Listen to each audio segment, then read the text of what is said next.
ما سنتهاي waxaan doonayaa bal saacadiya horta magacaaga iyo halka joogto iyo ma garanaysaa xilliga shirkadda soo gashay iyo darajada aad ka joogto inaad nala wadaagto marka hore aad baan idin wada salaamayaa assalaamu calaykum waraxmatullaahi wabarakaatu cusmaan adna aad kuugu mahadcelinayaa magacaygu waa Sacdiye Xirsi waxaan ku noolahay dalka Mareykanka maasha Allah hooyo 3 iyaal haysataan ahay alxamdulillahi rabbil caalamiin forever waxaan ku soo biiray bishii 9aad 15keedii 2020 ما شاء الله marka 9aad 10aad wax dhowr bilood ku jirtaa 4 bilood wax ka yar 9aad marka waxdada ma qorin laakiin labadiisii siyaan buuxiyay alxamdulillahi rabbil caalamiin 10aad sanadkii hadda la soo dhaafan ka hadlayay bishii 10aad iyo 11aad iyo 12aad on manager buuxiyay ayaan si fiican u shaqeeyay ما شاء الله تبارك الله ما شاء الله marka ما شاء الله hiba waa u mahadcelinayaa bilood bad manager ku noqotay ha macnaheedu waxa weeye 3 bilood ayaan manager ku noqday ما شاء الله الحمد لله ما شاء الله short time bad ku noqotay waqti aad u gaaban maxaa ku suuragelay wallahi bishii 9aad waxba ma qorin bishii 9aad cidna ma qorin aad baad mahadsan tahay congratulations ma ku leeyahay walaalo Sacdiya waxaan doonayaa inaan ogaado maxaad samaysay ku suurageliyay inaad shirkadda dhan Forever aad manager ka noqoto muddo 3 bilood gudaheeda waxaad samaysay walaalahaaga cusub caawa ku dhageysanayeen inaad dhiilahayd walaalayaal dad waxa samaysaan oo aad dadaashaan insha Allah ta'ala waad guuleysanaysaan managers baad noqonaysaan muddo kooban sanadku uu noqdaa noo hooya ciyaar leh qurbaydii la jooga bal maxay ka qoraan walaalaheen soo dhawaada horta aad baan Cusmaan oo adigana kuugu mahadcelinayaa kulli asxaabta meesha ku jirtana waa wada salaamaya ma sha Allah horta aniga inaan wax yar history ka sheekayaan jeclahay intaana u gudbin yacni dadaalka aan sameeyay horta markii ugu horeysay aan YouTube ka daawaday waxaan arkay in maaragtay shaqadan adoo gurigaaga jooga ka shaqeysan kartid linkigi baan sii raacay waan sii baaray because dib waxa ay haystay ahaa banaanka shaqadeeda aan ka soo shaqeyn jiray ilmo yar oo xanuunsan oo 2 sano jirtaan haystay mar alaala markaan day care baa dhahay way yaqaan asxaabta meesha ku jirta inta badan day care markaan geeyo way xanuunsan jirtay xanuun kale ma qabto laakiin cunto ma cuni jirin waxba cunto ma cuni jirin 2 week markaan soo shaqeey week kale dhakhtar baan la geli jiray 2 week markaan soo shaqeey week kale dhakhtar baan la geli jiray tuba lagu xiraa sanka laga xiraa adi ultima ugu dambeyntii bishii 8aad dhakhtaradu waxay go'aamiyeen in caloosha laga duleeliyo oo halka tuba laga geliyo si looga siiyo cuntada halkaas iyo nafaqada because waxba ma cunayso 8 saacadaan ka maqanaan shaqo ku maqanaan waxba ma cunayso markaan 2 week aan shaqeeyana jirkeedo dhan baa nafaqada ka tagayso way seexanaysaa bis dhaqdhaqaaq ma lahan yaani way xanuunsanaysaabo marka dhakhtarkii wuxuu yiri gabadhaada cuntada ma cunayso wax xanuuna ma qabto ilarti yaro beenbeena lagu sheegay laakiin dibka haysto waxa way markay cuntada joojiso way xanuunsanaysaa marka anagu waxaan sameyn karnaa sababka wax kale ma hayno caloosheenu ka duleelina tubeenu gelinina marka taa waxay igu abuurtay stress wax la dhaho waxaan madax xanuun badan bay igu keentay markaan la jooga ayada waxbay qaad qaadanaysaa wax badan qaad qaadan la waxbay qaad qaadanaysaa marka ani la joogo markaan dhig keerta geeyo markaan fasax u soo qaato oo la joogo way fiicanta markaan dhig keer 2 week hadaan geeyo week dambe way soo seexanaysaa dhakhtar baan la geli jiray okay markaan arkay anoo dhibka ku jiro oo wali aan u ogolaan in caloosha laga duleeliyo laakiin bishii 8aad la igu xukumay in caloosha laga duleeliyo laakiin aan wali go'aan ka qaadanin because maadaama adigu waarid aad tahay caalamka meesha doonta joog laakiin adaa choice iska ilmaha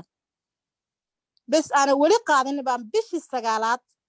baan waxaan arkay 15keedii adi 14keed meed ma aqaan waxaan arkay YouTube ka hadlay adoo gurigaaga joog inaad ka shaqeysan karto linkigi baan soo raacay dad Soomaali ila hadlayba gabar baa meesha iska helnay hadda ma sha Allah manager ah Maryan khayr Allah siiyo ayada sabab u ahayd inaan darajadan gaaro marka yaan hadalkeedu ku dheeran waa idin soo gabagabeyn doonaa markaan gabadhii la hadlay wixii warbixinta aan sii dhageystay waxaan ogaaday maaragtay faraj ilaahay ii furay oo dhibka ii haysto iiga furay inay tahay fursadan shaqada ah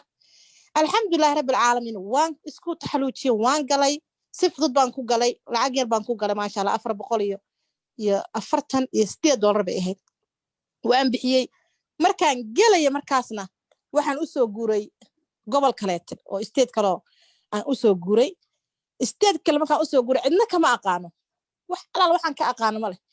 ila isla alaabtan way ka iibsanaysaa oo ka garanay ma jirto wax yar baa ma jooga markaas 2 week baan jooga laakiin waxaan arkay shaqada inay national tahay oo aan ka shaqayn kara caalamka oo dhan okay labadii CC baan dalbaday dadkii asxaabteedii maan la wadaagay shaqadan waxay ugu dhaheen naga tag waxa aa wadid Sacdiye wax soconay ma ahane ma fahamtay ka bacdi waxa dhacday inaan bishii 9aad oo dhan aan idna qorin laakiin hamigeyga wuxuu ahaa in aan kamera dhaliyo forever oo kamera dhaliyo on shaqadan anoo gurigeyga joogo aan ka shaqaysan karo barnaamijka maadaama igu culays igu noqotay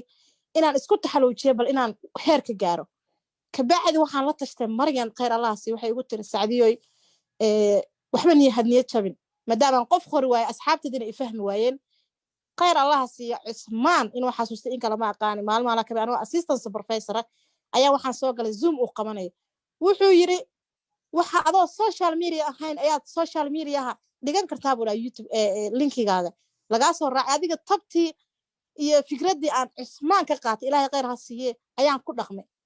marka 3 bilood waxaan ku gaaray waxay ahayd anoo horta rajaynay inaan manager ka soo jeesto programkaygu wuxuu inaan manager ka soo jeesto waxa igu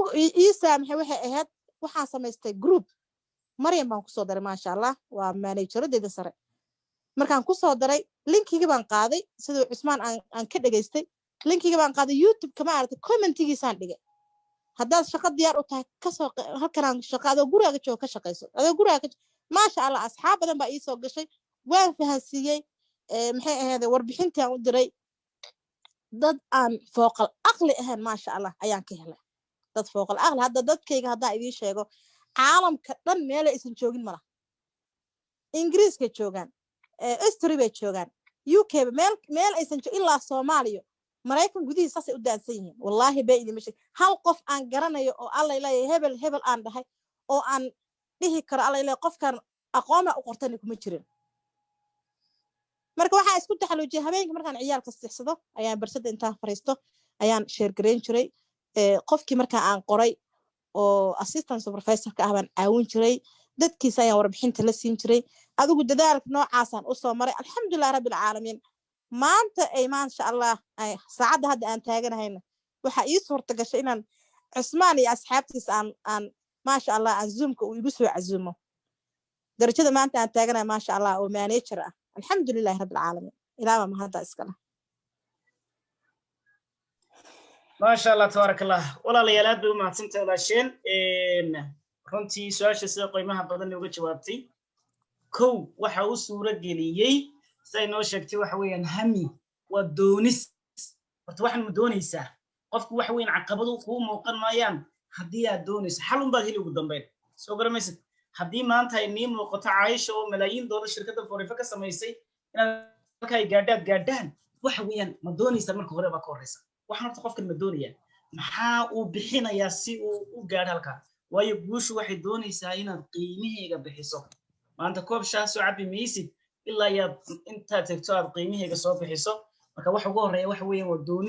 doonistaas ka bacdi waa hawlgalid inaad wixii u hawlgasho oo qorshayso ay ka dhab noqoto qiimaheega inaad bixiso dadaalkiina aad timaado insha Allah ta'ala process-kana aad marto waxna waa process iyo nidaam weeyaan ma garanaysaa alxamdulillaah maalintii assistant-iga ahayd iyo maanta system-keygii baa isbedelay mar haddii maanta manager bay shirkadda ku tahay maanta horena waxay ka ahayd assistant supervisor oo ah qof labada CC buuxiyay marka waxa weeyaan faa'iidadeena ee system-kaasi ku dhex jirta guusha aynu raadinaynaana waa system-kan iyo sida qofku u raaco weeyaan embrace the system-kan inaad ma garanaysaa oo system-kan aad marto oo dariiqan si dhabaad u marto ay shirkaddu ku jixdo dariiqan waa dariiqa boqolkiiba 95 aad ku noqonayso qofka aad doonayso inaad noqoto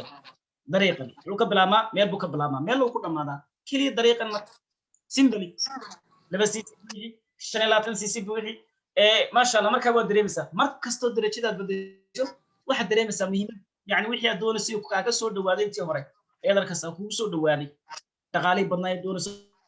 kugu soo dhawaaday gurigii aad doonayso kugu soo dhawaaday maalkii aad doonayso wixii aad doonayso kugu soo dhawaaday haddana darajadii manager baad noqotay dhaqaalaan xad lahayn baad samaynaysaa noloshaadii oo dhan isbedeshay dreamkaagii riyadii wax walba oo dariiq ما مرت واحد كلمة تسمي هذا المانيجر نقطتين وحنا لكم مسؤول كلمة معنويا طريقا مانيجر لماذا قلت كذا أنا سمرين جنات هالشيء وحن إن شاء الله embrace the system ما شاء الله تبارك الله أقدر ما هسمت هاي مصيبة مصيبة ويجي ما تبيه مصيبة أقدر ما هسمت هاي واحد ربعين سؤال كده ويدي محد ولا لا كله ويبص له يوينكا adigoo kala qurbaha jooga doonaya businesska inay ka faa'iideystaan laakiin shaki ama shaydaan ama naftooda wuxuun ay sababayaan ay dib u riixayaan dadka maxaad kula talin lahayd wallahi horta dadka waxaan kula talin lahaa forever waa meel la isku halayn karo aniga bishii 10aad oo aan dad qoray maasha Allah team yar aan samaystay iyo bishii 11aad maasha Allah oo aan supervisor ku soo baxay ilaaba ma hadda iskala dhaqaalaygu isbedelay maasha Allah lacag aan la ii xisaabinayn baan helay maasha Allah alaabtii baa ii gadantay hadda on manager ahayna maasha Allah alaabtii 50 waxa ahaa boqolkiiba 48 discount aan haystaa maasha Allah alaabtii baa ii jabtay oo aad raqiis igu noqotay haddana intaadii waan siiyaa intaan siin jiraan siiyaa alaabta lacagan inaba caadiyan baa iga soo gasho gruubyada iyo lacagii soo galay maasha Allah maba xisaabi karaba lacagan fooqal aqli ay soo galo oo wallahi anoo banaanka u bixi jiray oo ilmahayga daykeer geen jiray lacag aan ka heli jiray ayaa forever iga soo gashay hadeertaan alxamdulillah iyo waxa iga soo galay oo kale inaan manager noqday managerka forever waa manager aan laga sarreeynin bal ka waran manager aad idinka sarreeynin cid iga sarreysa ma jirto cid ma aragtay iga qaadi karta jagada hadda aan taagana ma jirto cid idhihi karta ma aragtay maanta saacadiyo shaqada si fiican u qaban weysay managerka waa laga wareejinaya ma jirto own business forever managerkeedu waa manager dahabi ah baan dhihi karaa oo cid kugu haysatay aan jirin alaabta ku raqiisayso ma aragtay lacagii ka soo galay abaalmarinta ka badan bishan xataa waxaan rajeynayaa haddii alla idmo inaan ku dadaalo sidii ma aragtay bisha dambe aan ku dadaalo sidii aan baabuurka ugu horreeya aan ku guulaysto abaalmarinada hadda ii soo carfiyaan leeyahay marka asxaabta meesha ku jirto forever waa meel isku halayn karo waa meel aan lacag lagugu qoraynin for free baa lagugu qorayaa diiwaangelintu waa free alaab baad iibsanaysa alaabtana waa alaab daily aan iibsano daily baan iibsanaa alaabta hadda forever aniga inta badan way igu baxdaa alaabta maalin kasta alaabtan bannaan kasoo iibin jiray weeyaan asxaabteedana waa wada sheeg waxaan ku yiri bannaan kolay wall marketkaas kasoo gadataane alaabtan iga qaata way qaataan daily markasta waxaan ku yiri ama telefoon hala iga soo halay dhaho noo soo dir ama guriga hala igu yimaado halay dhaho si daily alaabta aan dir way mar ka dambaysa orderkaygu uu sii bataa because maanta qof ka qaatay waxa arkaysaa qof saaxiibkiisa oo ka sii qaatay tusaalaha hadda hal soobka tan gacmaha lagu dhaqdo gabar baa iga qaadatay gabar waxay igu tiri saacadiyo mid kale ii soo dir because saaxiibadii baa ii timido shikaday ku aragtay hore u sii qaadatay maasha Allah marka alaabtan forever waa alaab idin gadnaysa forever waa meel isku halayn karo waa meel aad darajadaadana cid ka qaadi karto ya alxamdulillah rabbi ilaahay wax lagu mahdiyo weeyaan waa darajo aan cidna ka qaadi karin discount waxa helaysa aan cidna ka qaadi karin waa campaign inaad hore u socotid mooyaane wallahi inaan bay idin sheegin idan dib u noqonin laakiin waxa loo baahan yahay kalsooni iyo isku kalsoonaan iyo waxa loo baahan yahay dadaal hadaad forever seexata bustay ku sii saaraysa ani waa soo arkay taas forever hadaad seexata bustay ku saar laakiin hadaad forever dadaasho oo dadaalkaaga muujiso mar ka dambayso darajada way sii kordhaysaa noloshaada way sii kordhaysaa ma sha Allah marka waxa idin kula talnay anoo hadalkeedu ku badinaynin forever guul baad ka gaaraysaan inaad ka qayb qaadataan isqortaa diiwaangelintu waa free alaab baad iibsanaysaa alaabtana waa alaab adiga kuu gadmaysa waa alaab tayo leh weeyaan oo kuu gadmaysa adiga kabacdina saasaa shaqada u wadaysaa bilow ayadaa socon doonto adoo banaanka taagan forever waxba kama qaadi karto laakiin haddaa bilowday forever soo gashid ayadaaba kuusii marka dambe waxaa dhahaysaa waa inaan halkan gaara hadda manager baan haminay waan gaaray laakiin manager kuma istaagay diamond manager baan inaan gaaro haddii aan manager kasii saray inaan sii gaaraan rabaa haddii aan laydno aad baa idin wada salaamaya aad baan kugu mahad celinayaa walaal Sacdiya